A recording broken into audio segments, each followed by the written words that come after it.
Daily Animated Text. Good morning to all those who love Jehovah God, to this spiritual breakfast. Topic for today is, Let us not love just with words. And the daily text that we will analyze today is First letter of John 3:18. Little children, we should love, not in word or with the tongue, but in deed and truth.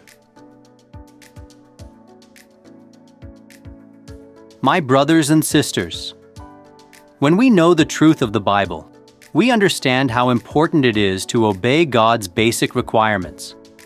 But as we mature spiritually, we learn more about His way of thinking, what He likes and dislikes, and how He views certain matters.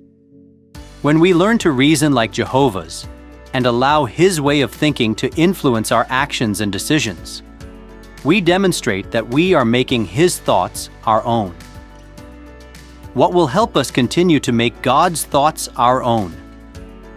Today's daily text will help us understand that to make Jehovah's thoughts our own, we must study the Bible, pray to Him from the heart, and strengthen our love for others. First letter of John 3:18. Little children, we should love, not in word or with the tongue, but in deed and truth. We can grow in our love for God by diligently studying His Word. As you read the Bible, try to discern what each passage reveals about Jehovah. Ask yourself, how does this account show that Jehovah loves me? What reasons does it give me to love Jehovah?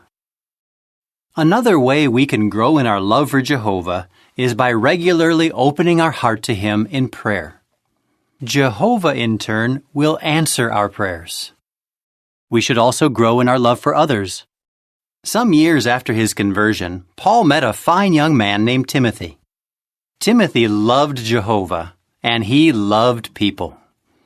Paul told the Philippians, "I have no one else of a disposition like Timothy's, who will genuinely care for your concerns." Philippians 2:20. But Paul was obviously impressed by Timothy's love for the brothers and sisters. No doubt the congregations that Timothy served looked forward to his visits. Daily Text Lessons. What we learn from today's text about Timothy.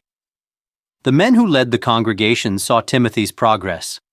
No doubt they were moved by how the young man encouraged those around him. More importantly, Jehovah saw this spiritual progress too. Timothy spent time studying God's Word and putting it into practice by helping his fellow believers.